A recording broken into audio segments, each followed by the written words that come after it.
Student, आपके अपनी YouTube channel real teacher Bihar board में आपका फिर से स्वागत है। और आज हम लोग क्लास 8 का जो इतिहास का बुक है हमारे अतीत, उसका चैप्टर 3 का पार्ट 2 करेंगे। पार्ट 1 हम लोग कर चुके हैं।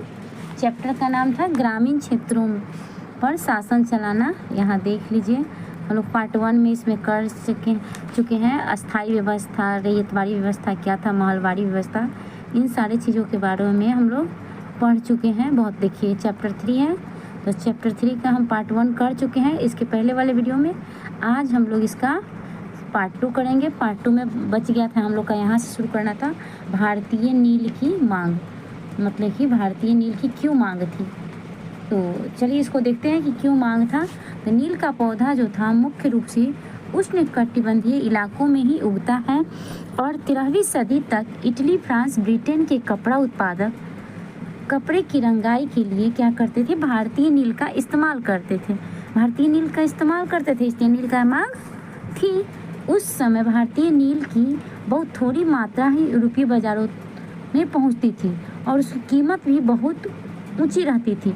इसलिए यूरोपीय कपड़ा उत्पादकों को बैंगनी और नीले रंग बनाने वाले बोर्ड नामक एक और पौधे पर निर्भर रहना पड़ता था। बोर्ड पौधा शीतोष्ण क्षेत्र में उगता था, इसलिए यूरोप में आसानी से मिल जाता था। उत्तरी इटली, दक्षिणी फ्रांस व जर्मनी और ब्रिटेन के कई हिस्सों में यह पौधा उगता था। नील के साथ प्रतिस्पर्धा से परेशान यूरोप के बोर्ड उत्पादकों ने अपनी सरकारों पर दबाव डाला कि वे नील के आयात पर पाबंदी लगा दें। ठीक, आगे देखते हैं। देखिए, बागान का मतलब क्या होता है। बागान होता है एक विशाल खेत जिस पर बागान मालिक बहुत सारे लोगों से जबरन काम करवाता था, उसको बागान कहा जाता था। काफ़ी गन्ना, तंबाकू, चाय, कपास आदि के विषय में बागानों का जिक्र किया जाता है। मतलब किसका किसका बागान हो सकता है, तंबाकू, चाय, कॉफ़ी, रबड़, इन चीज़ों का बागान होता है, क्योंकि ये बड़े पैमाने पर खेती होती थी। मगर कपड़ा जो अभी हम पढ़े थे यहाँ पे, नील आयात पर पाबंदी लगा दी। उसके क्या हुआ, मगर कपड़े को रंगने वाले तो नील को ही पसंद करते थे।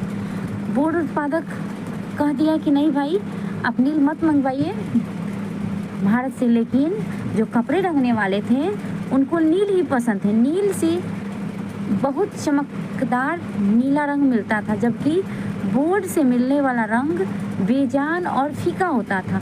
17वीं सदी तक आते आते यूरोपीय कपड़ा उत्पादकों ने नील की आयात पर पाबंदी में ढील देने के लिए अपनी सरकारों को राजी कर लिया। कैरिबियाई द्वीप समूह स्थित सेंट डोमिनिगो में फ्रांसीसी, ब्राज़ील में पुर्तगाली, जमाइका में ब्रिटिश और वेनेजुएला में स्पेनिश लोग नील की खेती करने लगे।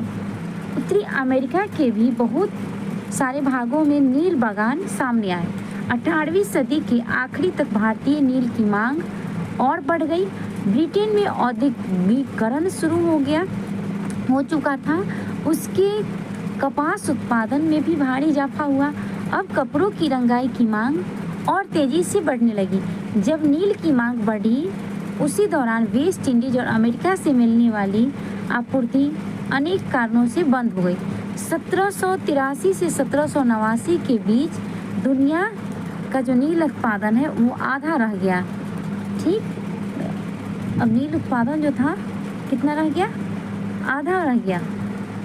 अब ब्रिटेन के अंग्रेज अब नील की आपूर्ति के लिए बेचैनी से किसी और स्रोत की तलाश कर रहे थे।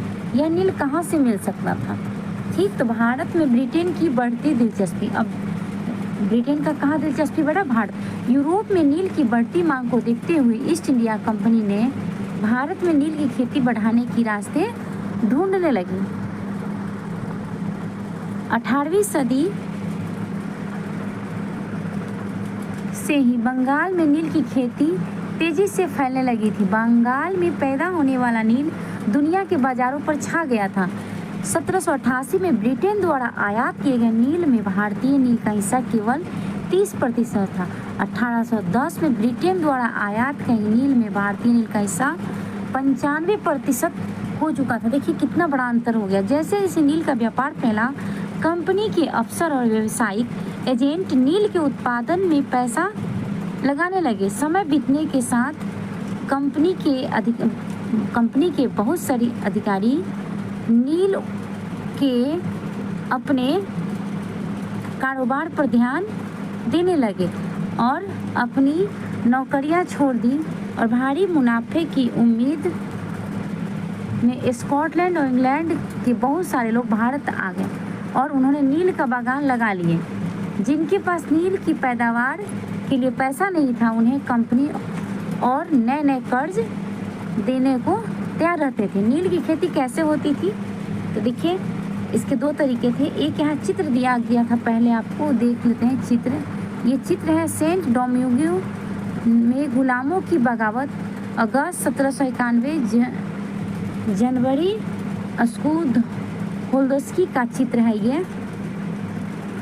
तो ये 18वीं सदी में फ्रांसीसी बागान मालिकों की कैरिबियाई द्वीप समूह स्थित फ्रांस उपनिवेशवाद द्वारा मतलब कि ये शुरू किया गया था। नील और चीनी का उत्पादन शुरू किया गया। इन बागानों में काम करने वाले अफ्रीकी गुलाम 1791 में बगावत पर उतर आए और उन्होंने बागान जला दिए और अपने धनी मालिकों को मार डाला। 1792 में फ्रांस ने अपने उपनिवेशों में दास प्रथा समाप्त कर दी और इन घटनाओं की वजह से कैरिबियाई द्वीपों में नील की उत्पादन क्या हुआ, ठप हो गई।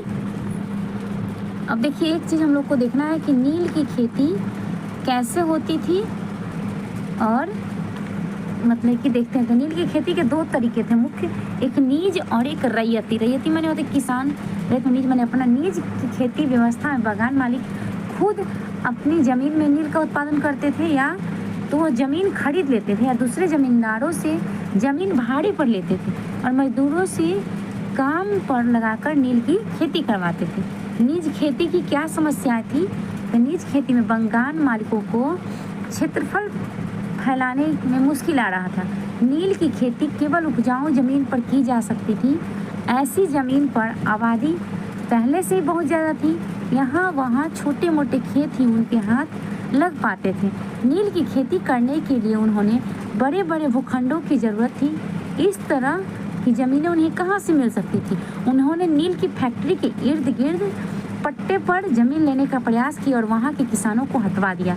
इससे टकराव और तनाव पैदा हो जाता था। मजदूरों को इंतजाम करना भी आसान नहीं था। बड़े बागान मालिकों के लिए बहुत सारे मजदूरों की ज़रूरत होती थी। मजदूरों की ज़रूरत भी सबसे ज़्यादा उसी समय होती थी जब किसान क्या करते थे, किसान के पास धान की खेती में व्यस्त रहते थे। उसी समय क्या होता था, मजदूरों की भी ज़रूरत पड़ती थी। देखिए कितना मुश्किल था।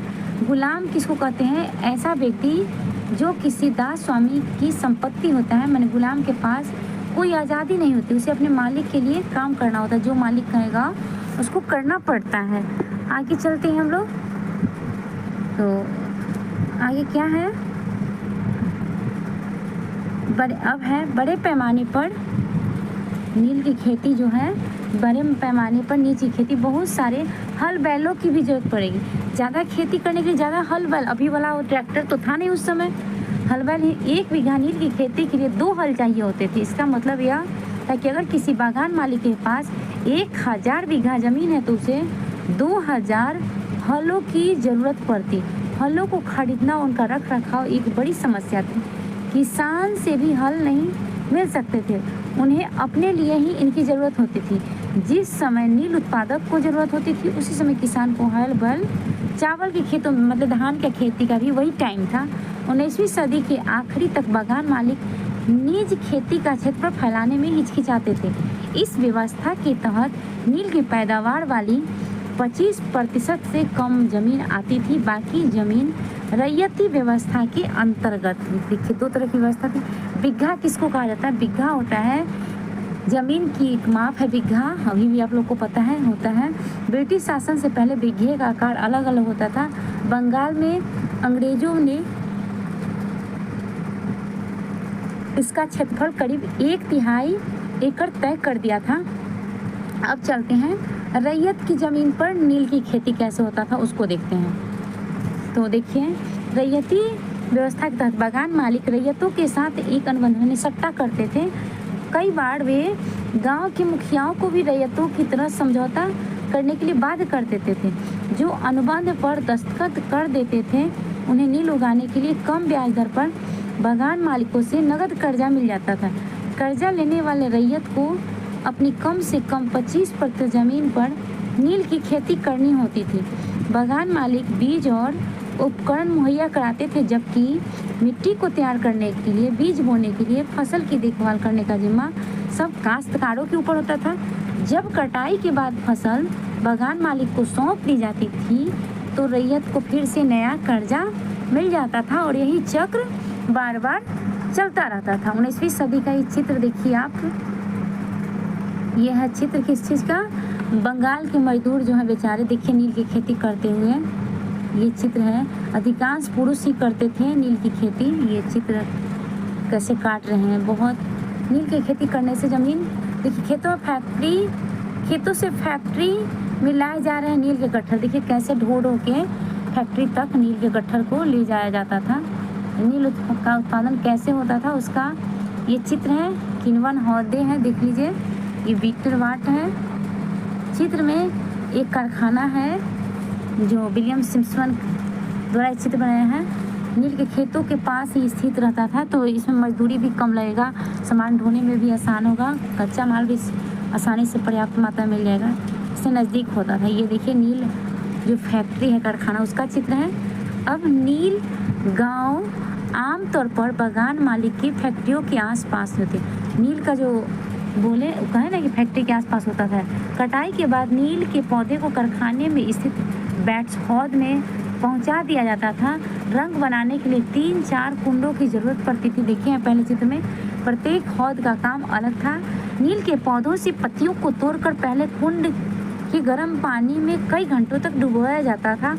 इस हौद को किण्वन या स्टीपर कुंड कहा जाता था। जब पौधे किण्वित हो जाते तो द्रव के बुलबुले उठने लगते।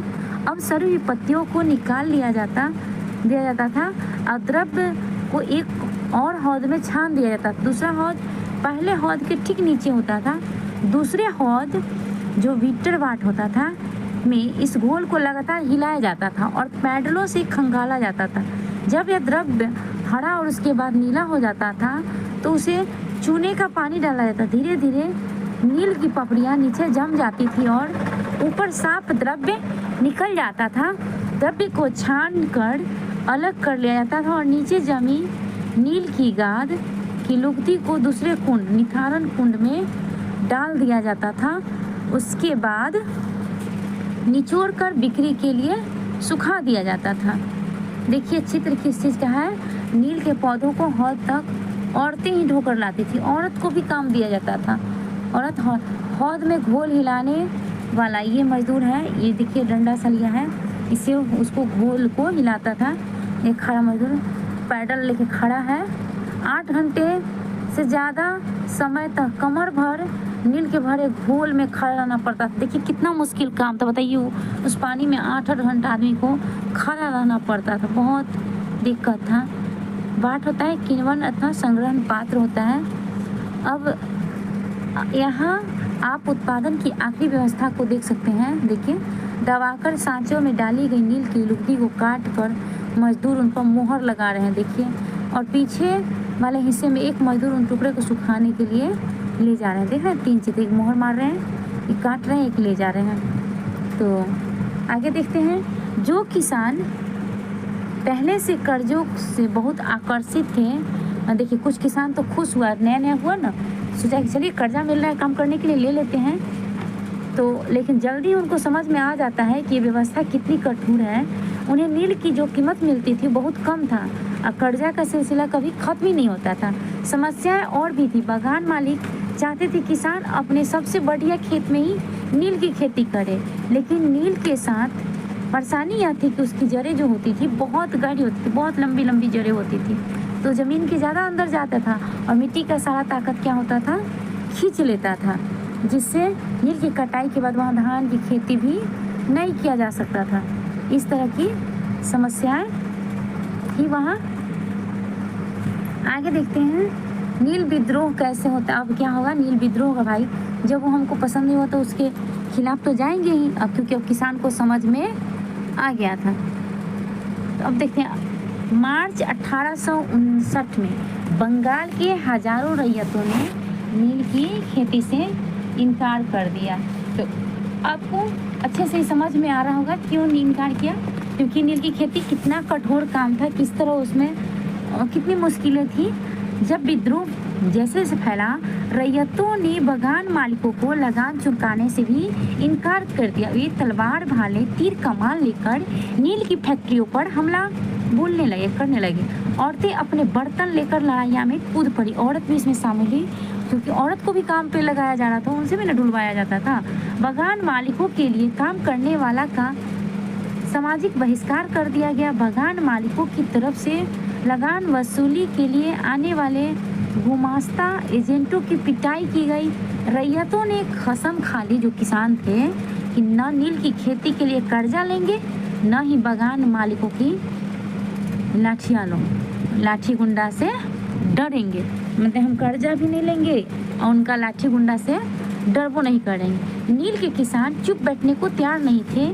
क्यों, उन्हें बगावत की ताकत कहाँ से मिली, इसमें कोई शक नहीं थी कि नील की खेती अत्यंत दमनात्मक थी। लेकिन जो लोग दबे होते हैं वे हमेशा बगावत नहीं करते। ऐसा कभी कभी होता है। 1859 में जो नील का रैयतों को लगा कि बगान मालिक के खिलाफ बगावत में उन्हें स्थानीय जमींदारों और मुखियाओं का भी समर्थन मिल सकता है। बहुत सारे गांव में जिन मुखिया से नील के अनुबंध का जबरन दस्तखत कराए गए, उन्होंने ही नील किसानों को इकट्ठा किया और लाठियों के साथ क्या करते हैं, मतलब कि देखिए लाठियों के साथ आमने सामने की लड़ाई लड़ी। कई स्थानों पर रैयतों को बगावत के लिए उकसाते हुए खुद जो जमींदार थे वो भी गांव-गांव घूमने लगे। जमींदार इस बात से परेशान थे कि बगान मालिक की ताकत बढ़ती जा रही थी। बगान मालिक जबरन लंबे समय के लिए उनसे ज़मीन ले लेते थे। बताइए, उनका ज़मीन और ले लेते थे, उनसे खेती करवाते थे। नील के किसानों को भी यह लग रहा था कि अंग्रेजी सरकार भी संघर्ष में उनका साथ देगी। 1857 की बगावत के बाद ब्रिटिश सरकार एक और व्यापक विद्रोह के खतरे से डरी हुई थी। जब नील की खेती वाले जिलों में एक और बगावत की खबर फैली तो लेफ्टिनेंट गवर्नर 1859 की सर्दियों के इलाके का दौरा किया। रैयतों के लगा कि सरकार उनकी दुर्दशा से परेशान है। बरसात में मजिस्ट्रेट एसले ईडर ने एक नोटिस जारी किया जिसमें कहा गया था कि रैयतों को नील के अनुबंध मानने के लिए मजबूर नहीं किया जाएगा। अब इस नोटिस के आधार पर लोगों को क्या हुआ, लगा कि यह खबर फैल गया कि रानी विक्टोरिया ने नील की खेती न करने का हुक्म दे दिया है कि अब नील का खेती हम लोग को नहीं करना पड़ेगा। लेकिन ऐसा नहीं होता है। देखिए, इंडियन किसानों को शांत करने और विस्फोटक स्थितियों को नियंत्रित करने की कोशिश कर रहे थे। उसकी कार्रवाई को किसानों ने अपना विद्रोह का समर्थन मान लिया। जैसे जैसे विद्रोह फैला, कलकत्ता के पढ़े लिखे लोग भी क्या हुए, नील झीलों की ओर चल पड़े। उन्होंने रैयतों की दुर्दशा, बगान मालिकों की जोर जबरदस्ती और अत्याचारी नील व्यवस्था के बारे में लिखा। इस बगावत से परेशान सरकार को बगान मालिकों की रक्षा के लिए सेना बुलानी पड़ी। नील उत्पादन व्यवस्था की जांच करने के लिए आयोग भी बन गया, नील आयोग। इस आयोग ने बगान मालिकों को दोषी पाया, जोर जबरदस्ती के लिए उनकी आलोचना की। आयोग ने कहा कि नील की खेती रैयतों के लिए फायदे का सौदा नहीं है। आयोग ने रैयतों से कहा कि वे मौजूदा अनुबंध को पूरा करें, लेकिन आगे वे चाहे तो नील की खेती बंद कर सकते हैं। इस बगावत के बाद नील का उत्पादन क्या हुआ, धराशायी हुआ। आगे क्वेश्चन आएगा हम लोग को, नील का खेती कैसे धराशायी हुआ, इसमें से आंसर बन जाएगा। इसके बाद बगान मालिक बिहार की तरफ ध्यान देने लगे। जब बंगाल में आंदोलन हो गया तो देखिए बढ़ेंगे बिहार में। इस बगावत के बाद 19वीं सदी के आखिर में कृत्रिम रंगों का निर्माण भी होने लगा। इससे उनका व्यवसाय भी बुरी तरह प्रभावित हुआ, फिर भी वे उत्पादन फैलाने में सफल रहे। जब महात्मा गांधी दक्षिण अफ्रीका से लौटे 1915 में, तो बिहार के एक किसान, उनका नाम क्या था? राजकुमार शुक्ल। बिहार के किसान का नाम था राजकुमार शुक्ल। बहुत ही इम्पोर्टेंट चीज़ है, मतलब कि बिहार के किस किसान ने गांधी जी को चंपारण का न्योता दिया था? तो ये राजकुमार शुक्ल जो थे बिहार के किसान, इन्होंने न्योता दिए थे। ये गए थे वहाँ लखनऊ, तो वहाँ मिले थे इनसे। गांधी जी कब आए थे? 1915 में। 9 जनवरी 1915 को इंडिया आए थे गांधी जी। तो 9 जनवरी को हम लोग मनाते, प्रवासी दिवस भी मनाते हैं। यहाँ पे 3 क्वेश्चन आप लोग का बन रहा है कि 9 जनवरी प्रवासी दिवस मनाते हैं। अब देखिए, अब गांधी जी को बुलाए थे तो गांधी जी तो आ गए, न्योता दिए थे। तो 1917 में उन्होंने यह दौरा नील बगान मालिकों के खिलाफ चंपारण आंदोलन से शुरुआत की। देखिए यहाँ पे भीख मांग लूँगा पर नील नहीं उगाऊँगा, वहाँ के लोग का कहना था। चांदपुर हरदी एक थाना है, नील के काश्तकार हाजी मुल्ला ने मंगलवार 5 जून 1860 को नील आयोग के सदस्यों से बात की और कुछ सवाल इस तरह दिए।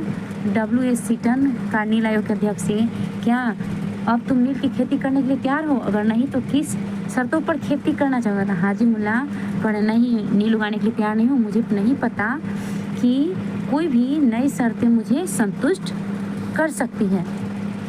श्री साले कहते हैं, क्या तुम 1 रुपया प्रति बंडल की कीमत पर भी खेती नहीं करना चाहते? हाज, नहीं, मैं नहीं करूँगा। नील उगाने की बजाय मैं कहीं चला जाऊँगा, भीख मांग लूँगा पर नील नहीं होगा। ये चैप्टर कंप्लीट हुआ। अगर आपको पढ़ाई समझ में आ रहा हो तो चैनल को लाइक सब्सक्राइब जरूर करें। अभी मैं कुछ मेन पॉइंट्स कुछ क्वेश्चन करा देती हूँ और मैं क्वेश्चन को शॉर्ट वीडियो में डाल दूँगी ताकि आपका समय बचे और आप अच्छे। चलिए तो हम लोग कुछ क्वेश्चन को देख लेते हैं। जैसे पहला क्वेश्चन है मिलान करना, ठीक, इसको जोड़ना है, जोड़ा बनाना है। तो रैयत मीन्स होता है किसान और महाल होगा ग्राम सम। महाल का मतलब क्या होगा? ग्राम सम। नीज था बगान मालिक अपनी ज़मीन पर, जो नीज माने अपना होता है, खेती कर रहे थे। हम लोग पढ़े हैं अभी तुरंत। रैयती माने होता है रैयतों की ज़मीन पर खेती। आगे देखते हैं, यूरोप में बोर्ड उत्पादकों को डैश से अपनी आमदनी में गिरावट का खतरा दिखाई दे रहा था। किससे? तो भारतीय नील से, क्योंकि भारतीय नील जो था बड़ी ही चमकदार था, बहुत ही अच्छा था। अब है 18वीं सदी में क्या है कि आखिर में ब्रिटेन में नील की मांग डैश के कारण बढ़ने लगी। किसके कारण बढ़ने लगी? औद्योगिकरण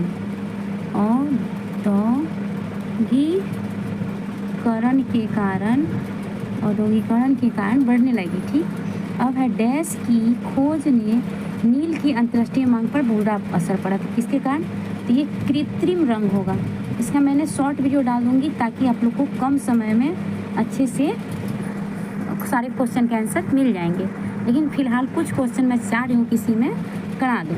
चंपारण आंदोलन डैश के खिलाफ था। किसके खिलाफ? तो बगान मालिक के खिलाफ था ना जी, बगान मालिक होगा। आगे है